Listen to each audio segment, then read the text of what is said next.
جادو کا بیان ہو رہا تھا اور آپ نے سنا کہ جادو کے عمل سے کیا نقصانات بپا ہوتے ہیں، بیماریاں اور جدائی، نفرتیں، کدورتیں اور بعض اوقات قتل تک، کاروباری نقصان، شیاطین یہ سارے عمل کرتے ہیں۔ میں یہ نصیحت دوں گا کہ جادو ایک مرض ہے، جس طرح بہت سے امراض ہیں، جادو بھی ایک بیماری ہے اور ایک مرض ہے جو ایک خاص عمل سے لاحق ہوتا ہے۔ ہر بیماری کی طرح جادو کا علاج بھی درست طریقے سے ہونا چاہیے۔ کچھ لوگوں کی یہ خواہش ہوتی ہے کہ جادو فوری ٹھیک ہو جائے۔ اللہ تعالیٰ فوری ٹھیک کرنے پر قادر ہے، مگر اس کے لیے وہ جادو کا عمل اختیار کرتے ہیں۔ اسے کہا جاتا ہے ابطال السحر بالسحر، کہ جادو کو جادو سے کٹوانا۔ جیسے بہت سے ہمارے ہاں لوگ یہ بورڈ وغیرہ پر لکھوا لیتے ہیں کہ ہم جادو کی کاٹ کے ماہر ہیں اور جادو کی پلٹ کے ماہر ہیں۔ یعنی کاٹ کا معنی جادو ہم کاٹ دیتے ہیں، فوراً ختم کر دیتے ہیں، اور پلٹ کا معنی جس نے جادو کیا ہے اسے ہم پلٹ دیں گے، وہ جادو اسے لاحق ہو جائے گا۔ یہ دونوں عمل سحر اور باطل ہیں۔ جادو اگر ہو جائے تو اس کی کاٹ بدریہ جادو ناجائز ہے، وہ بھی کفر ہوگا، اور جادو اگر ہو جائے تو جادو کرنے والے پر اس کو پلٹنا یہ بھی ناجائز ہے، ورنہ یہ آپ کی طرف سے جادو کا عمل ہو جائے گا۔ یہ دونوں صورتیں ناجائز ہیں۔ ہم نے عرض کیا کہ یہ ایک مرض ہے جو لاحق ہوتا ہے، تو اس کا علاج جو شرعی ہے وہ اختیار کیا جائے۔ خاص طور پہ جو قرآن کی آخری 2 صورتیں ہیں معوذتین، وہ ان کا ایک شافی اور کافی علاج ہے۔ اللہ تعالیٰ فوری شفا دینے پر قادر ہے، مگر اللہ رب العزت بندے کا بعض اوقات امتحان لیتا ہے، اس کے صبر کا امتحان لیتا ہے، اور شفا کا حکم جب اللہ چاہے فرما دیتا ہے۔ اس میں 10 دن لگیں، 20 دن لگیں، مہینہ لگے، سال لگے۔ رسول کریم صلی اللہ علیہ وسلم پر جادو ہوا تھا۔ یہودی یہ عاصم بن لبید نے جادو کیا تھا نبی علیہ السلام پر، اور اس کا اثر 60 دن رہا تھا۔ 60 دن تک آپ نے وہ تکلیف محسوس کی، اور اکثر ایسا ہوتا کہ آپ سمجھتے میں نے فلاں کام کر لیا، حالانکہ وہ کام نہیں کیا ہوتا تھا۔ یہ بات دھیان میں رہے کہ نبی صلی اللہ علیہ وسلم پر جب جادو ہوا تو کچھ جسمانی تکلیف آپ کو محسوس ہوئی، لیکن آپ کا جو نبوت کا معاملہ اور اللہ کی وحی کو ضبط کرنے کا معاملہ اور دین پر عمل کرنے کا معاملہ متاثر نہیں ہوا تھا۔ آپ اس تعلق سے خطا سے معصوم ہیں، لیکن جسمانی کچھ تکلیفیں آپ کو لاحق ہوئیں کیونکہ آپ ایک بشر ہیں، اور آپ صلی اللہ علیہ وسلم اور یہ کیفیت 60 دن تک تقریباً جاری رہی، اور پھر معوذتین نازل ہوئیں، آخری 2 صورتیں جن کی 11 آیتیں ہیں۔ رسول اللہ صلی اللہ علیہ وسلم نے فرمایا تھا عائشہ صدیقہ سے کہ میرے پاس 2 فرشتے آئے، ایک میرے سر کے پاس کھڑا ہو کے دوسرے پاؤں کے پاس، اور ایک نے پوچھا دوسرے سے کہ ما طب الرجل، ان کا کیا مرض ہے؟ بتایا کہ ان کو سحر کا مرض ہے۔ من طبہ، یہ سحر کس نے کیا ہے؟ بتایا کہ فلاں یہودی عاصم بن لبید نے، اس نے جادو کر کے آپ صلی اللہ علیہ وسلم کے بال خادمہ کے ذریعے منگوا کر اس میں گرہیں لگا کر 11 گرہیں لگائی تھی، اور پھونکے مار کر اس کو ایک کنواں بئر زروان نامی اس میں جا کر ایک تہ میں ڈال دیا تھا، جس کا پانی انتہائی متغیر اور بدبودار پانی تھا۔ اور جادو کے عمل میں بھی یہ نجاستیں اور بدبو اور خباستیں یہ ملحوظ رکھی جاتی ہیں۔ اس لیے جادو سے بچاؤ کے لیے پاک صاف رہنا، خوشبو کا استعمال کرنا، یہ ایک اچھا راستہ ہے، کیونکہ جن اور یہ شیاطین گندگی کو پسند کرتے ہیں۔ نبی علیہ السلام کی حدیث ہے کہ ان هذه الحشوش محتضرہ، یہ جو بیت الخلاء ہیں ان میں عام طور پہ یہ شیاطین اور یہ جن موجود ہوتے ہیں، تو یہ دعا پڑھ کے جایا کرو بیت الخلاء کی، تاکہ ان کے شر سے محفوظ رہ سکو۔ تو عام طور پہ یہ گندگی پر بیٹھتے ہیں، اس لیے پاکیزگی اور خوشبو کا استعمال اور طیبات کا استعمال جادو سے محفوظ رہنے کا ایک طریقہ ہے۔ اور پھر ساتھ ساتھ جو شرعی اذکار ہیں، صبح و شام کے اذکار، یہ ایک حسن حسین ہے، ایک ایسا قلعہ کہ اللہ تعالیٰ جس کو صبح و شام کے اذکار کی توفیق دے دے تو یقیناً وہ ایک حصار میں، ایک قلعے میں محفوظ ہو جاتا ہے، اور اس قسم کے شیاطین اس پر اثر انداز نہیں ہو سکتی۔ اس کے باوجود بھی اگر جادو ہو جائے تو اس کو اللہ کی ابتلاء قرار دو، اللہ کی آزمائش، جیسے اللہ کے پیغمبر پر ہوا۔ اللہ تعالیٰ بعض وقت بندے کو تکلیف دیتا ہے تاکہ اس کے اجر کو بڑھائے، اس کو ساتھ ساتھ صبر کی توفیق دیتا ہے تاکہ اس کا اجر اور بڑھ جائے، اس کا درجہ اور اونچا ہو جائے۔ یہ اللہ تعالیٰ کی حکمتیں ہیں جو ہمارے سامنے آشکارا ہوتی ہیں۔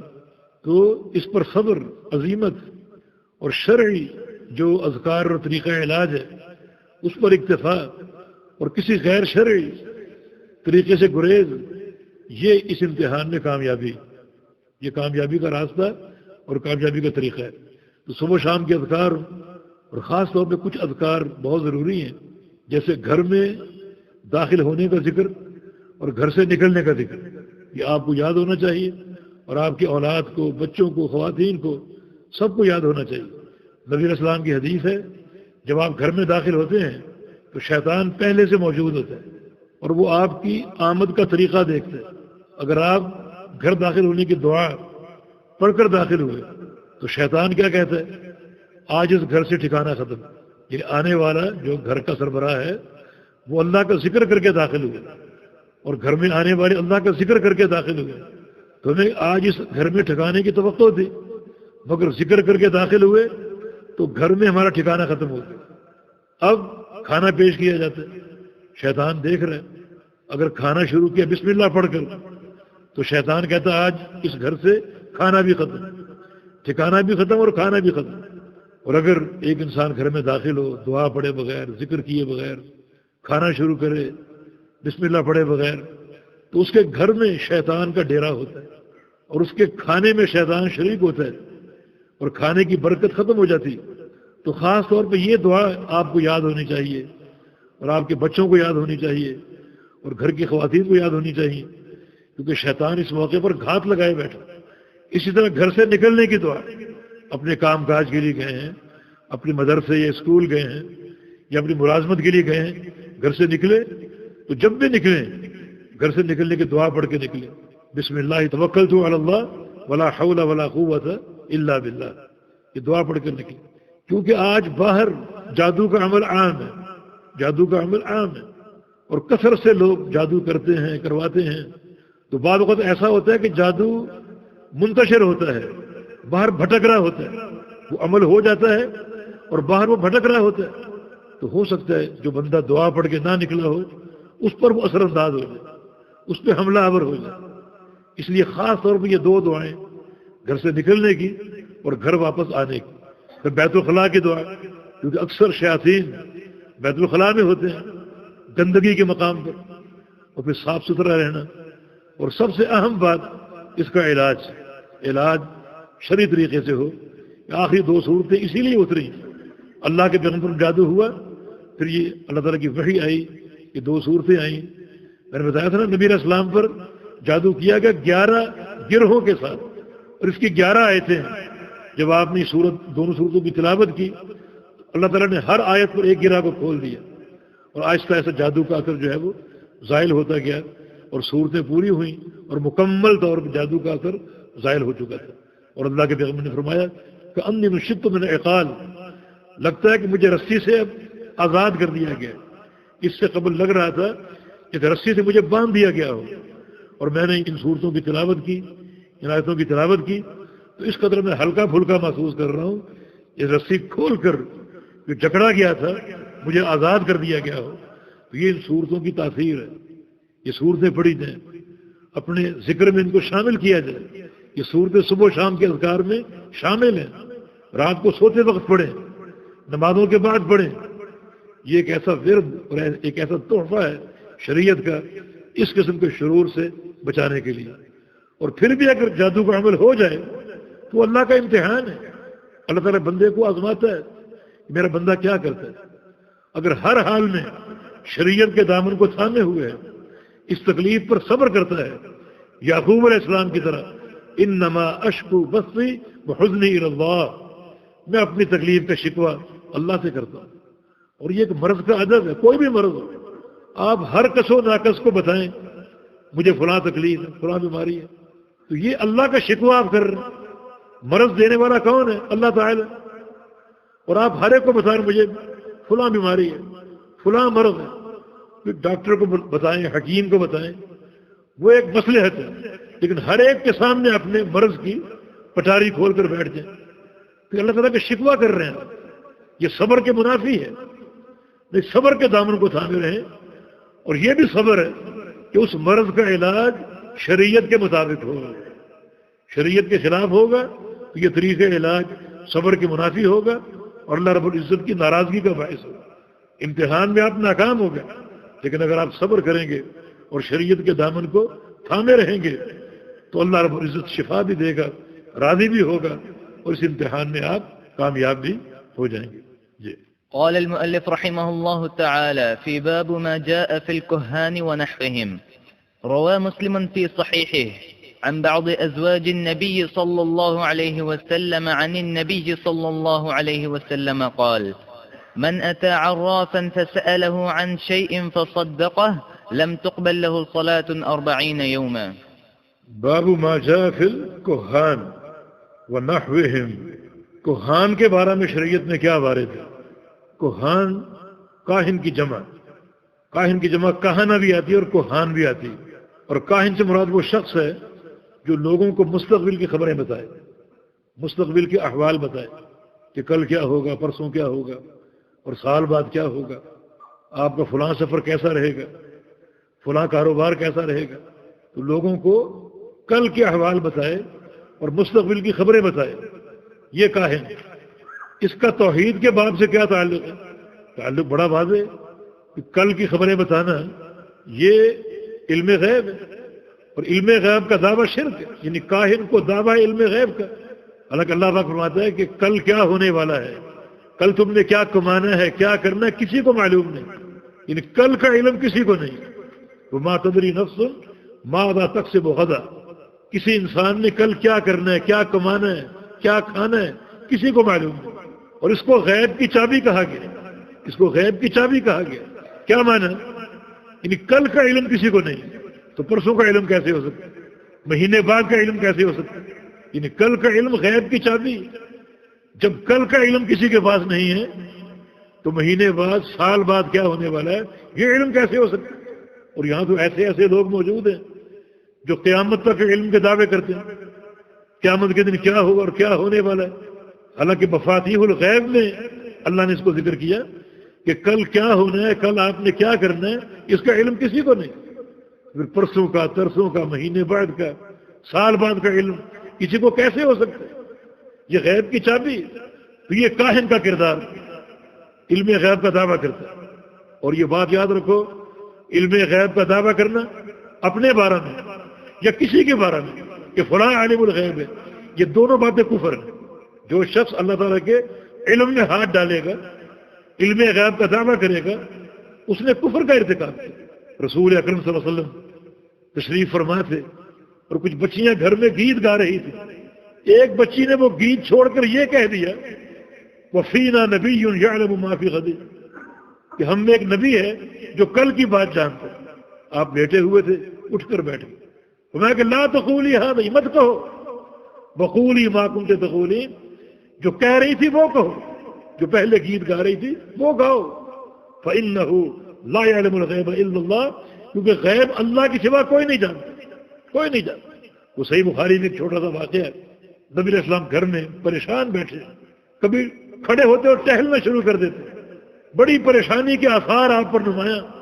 ام المومنین نے پوچھا میرے ماں باپ قربان ہوں، آپ کو کس چیز نے پریشان کر دیا؟ فرمایا کہ جبریل امین نے وعدہ کیا تھا آنے کا، آئے نہیں، وہ تو کبھی وعدہ خلافی نہیں کرتے، آج کیوں نہیں آئے؟ کیا کمی ہے مجھ میں؟ وعدہ کے مطابق کیوں نہیں پہنچے؟ بس یہ پریشانی، ٹہل رہے ہیں، کبھی باہر کبھی اندر، کبھی بیٹھ رہے ہیں کبھی کھڑے ہو رہے ہیں، انتہائی بے چینی۔ اور پھر کچھ دیر بعد آپ صلی اللہ علیہ وسلم باہر تشریف لے گئے، باہر کھڑے رہے، پھر واپس آئے اور کہا کہ عائشہ جبریل نے مجھے باہر سے بلا لیا، کمرے میں نہیں آئے، باہر سے بلا لیا، اور جو بات کرنی تھی وہ کہی، اور ساتھ یہ کہا کہ ہم اس لیے نہیں آئے کہ آپ کے کمرے میں جو چارپائی ہے اس کے نیچے ایک کتے کا بچہ ہے، جس گھر میں کتا ہو اس میں ہم داخل نہیں ہوتے۔ ہم کیا کہتے ہیں کہ نبی پر 14 طبق روشن ہے، 7 آسمانوں کا جانتے، 7 زمینوں کو جانتے، اپنے گھر کے کمرے کی چارپائی کے نیچے، جس چارپائی پر بیٹھے ہوئے ہیں اس کے نیچے کیا ہے؟ علم نہیں اس کا۔ تو کون ہے جو علم غیب کا دعویٰ کرنے والا؟ یہ کوہان چونکہ علم غیب کا دعویٰ کرتے ہیں اور کل کی خبریں بیان کرتے ہیں، لوگوں کو خبر دیتے ہیں، جو کہ شرک ہے۔ اس لیے اس باب کو توحید کے باب میں داخل کیا گیا۔ علم غیب اللہ کا حق ہے، اللہ کے ساتھ خاص ہے، اور کوئی غیب کی کوئی خبر کوئی بات نہیں جانتا۔ اس سے بڑی مثال اور کیا ہو سکتی ہے؟ یہ غیرت کا معاملہ کہ نبی علیہ السلام اپنی بیوی کو جنگل میں چھوڑ کر آ گئے اکیلے، آپ کو پتہ ہی نہیں چلا، قافلے میں ساتھ ساتھ تھی عائشہ صدیقہ رضی اللہ عنہا، اور چھوڑ کر آ گئے۔ جس شخص کو معلوم ہو کہ میری بیوی یہاں تنہا رہ گئی ہے، اس کی غیرت کا کیا تقاضا ہے؟ وہ چھوڑ کر آ جائے گا۔ اگر نبی علیہ السلام کو معلوم تھا تو آپ کیوں چھوڑ کر آ گئے؟ نبی علیہ السلام کا فرمان ہے انظروا الی غیرت سعد، ذرا سعد کی غیرت دیکھو، سعد کتنا باغیرت ہے۔ انا اغیر من سعد، میں سعد سے بڑا باغیرت ہوں، واللہ اغیر منی، اور اللہ مجھ سے بڑا باغیرت۔ تو یہ غیرت کا عالم ہو اور اپنی زوجہ کو تنہا چھوڑ کر آ جائے۔ پھر مدینے میں کیا کوہرام بپا ہوا، منافقین نے کس طرح جو ہے وہ اس خبر کو پھیلایا، اور زوجہ مطہرہ ام المومنین پر تہمتیں لگی، اور کتنی مدینے کی فضا ایک عرصہ تک مقدر رہی اور پریشان کن حالات رہے۔ مانا کوئی عالم الغیب نہیں، اللہ تعالیٰ کا یہ خاصہ ہے۔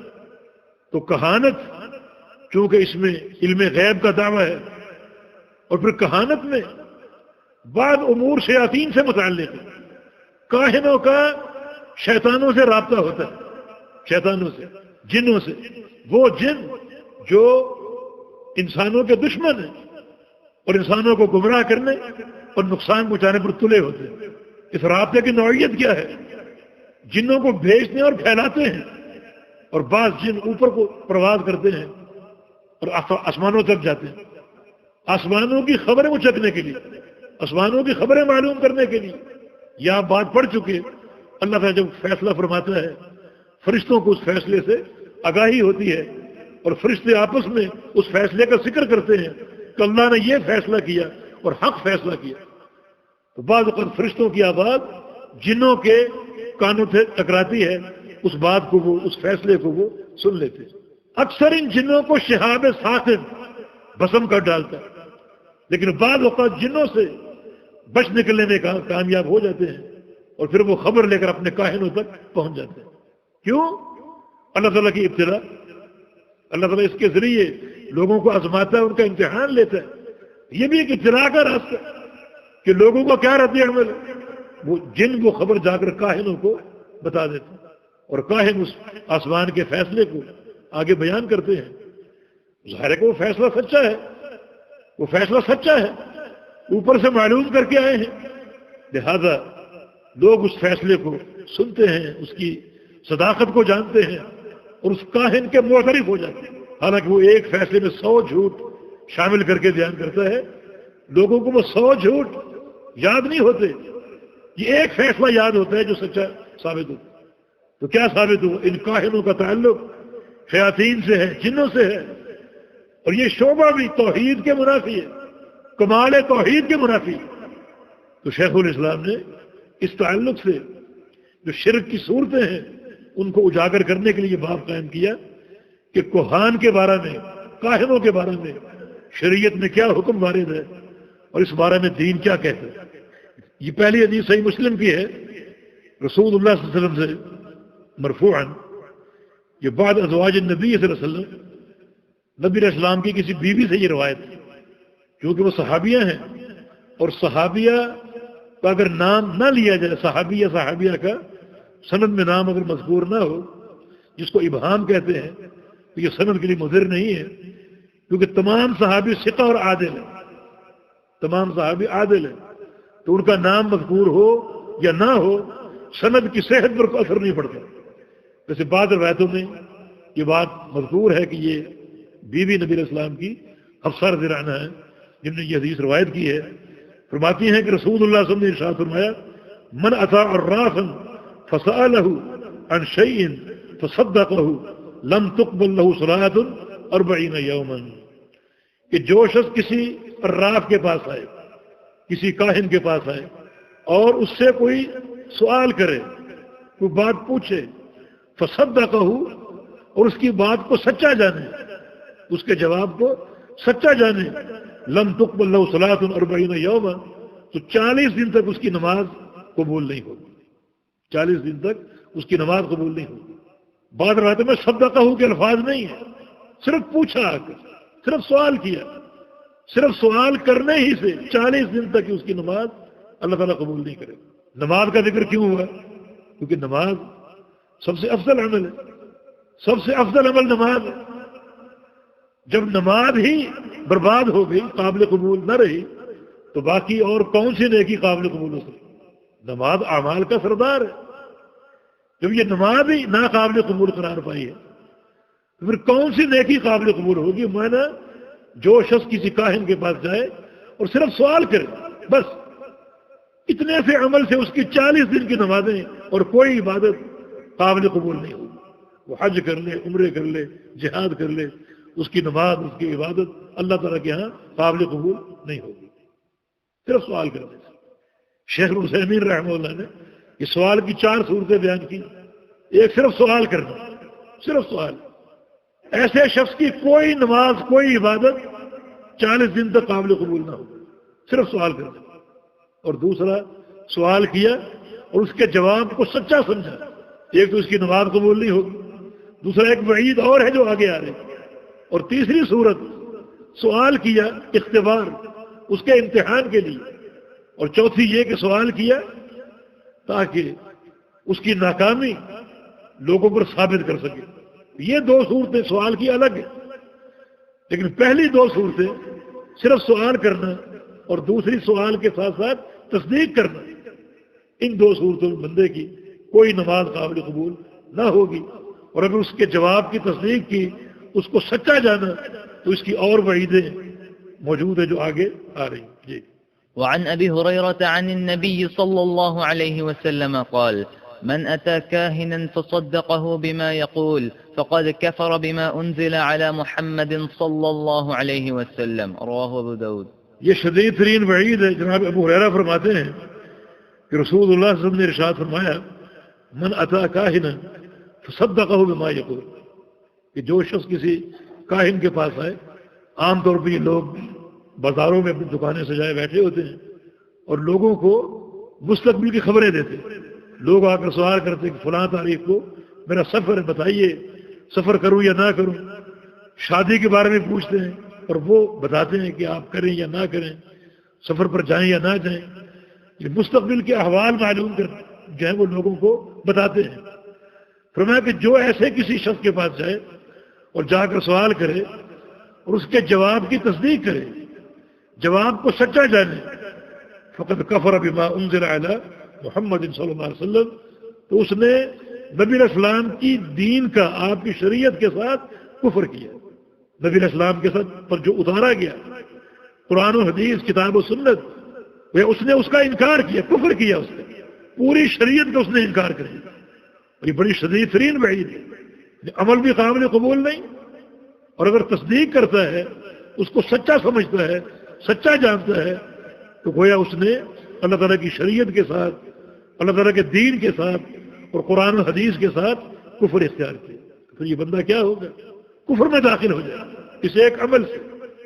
یعنی صرف سوال کرنے پر عمل قبول نہیں، اور جو جواب ملے اس پر یقین کرنے پر تو بندہ کافر ہے، اس نے اللہ تعالیٰ کی شریعت کے ساتھ کفر کیا، انکار کیا اس نے۔ یہ شدید ترین وعید ہے ایک کاہن کے لیے، یعنی کاہن تو ہے ہی وعید کا مستحق، لیکن جانے والا بھی اس شدید ترین وعید کا مستحق ہے۔ اس کا یہ عمل جو ہے، اس کا جانا اسے اعمال صالحہ سے محروم کر دے گا، اور اس بندے پر یہ حکم لگے گا کہ وہ اللہ تعالیٰ کی شریعت کا منکر ہے اور اللہ کے دین کا باغی۔ لہذا اپنے کردار کا تعین کیجیے۔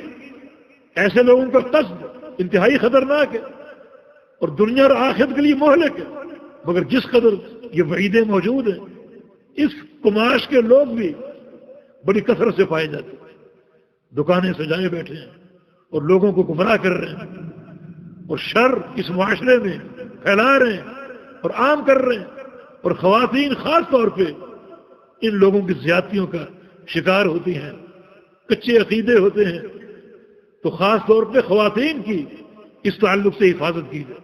نبی علیہ السلام کی ایک حدیث ہے، جب دجال آئے گا اس کا فتنہ پھیلے گا تو سب سے عقل مند اور محتاط اور حازم مرد وہ ہوگا جو اول تو اپنے گھر بیٹھے اور باہر نہ جائے، لیکن باہر اگر جانا پڑ رہا ہے کسی شدید ضرورت کے تحت تو وہ گھر سے باہر جائے، اپنی خواتین کو باندھ کر جائے، رسی سے باندھ کر جائے تاکہ یہ باہر نہ نکل سکے۔ خواتین پر ان باتوں کا اثر جلدی ہوتا ہے، زیادہ ہوتا ہے، جلدی متاثر ہوتی ہیں، اور خواتین ان لوگوں کا قصد کرتی ہیں، ان سے باتیں معلوم کرتی ہیں، ان کو سچا جانتی ہیں، مانا عمل بھی کیا، ایمان بھی کیا۔ اور پھر جو لوگ یہ لوٹتے ہیں، پیسہ لوٹتے ہیں، وہ ایک الگ نقصان۔ یا ایھا الذین آمنوا ان کثیرا من الاحبار والرہبان لیأخذون اموال الناس بالباطل ویصدون عن سبیل اللہ۔ ایمان والو، تم چکنے رہو، ہوشیار رہو۔ بہت سے لوگ جو مولویت کا روپ دھارے بیٹھے ہیں، ایک عابد اور زاہد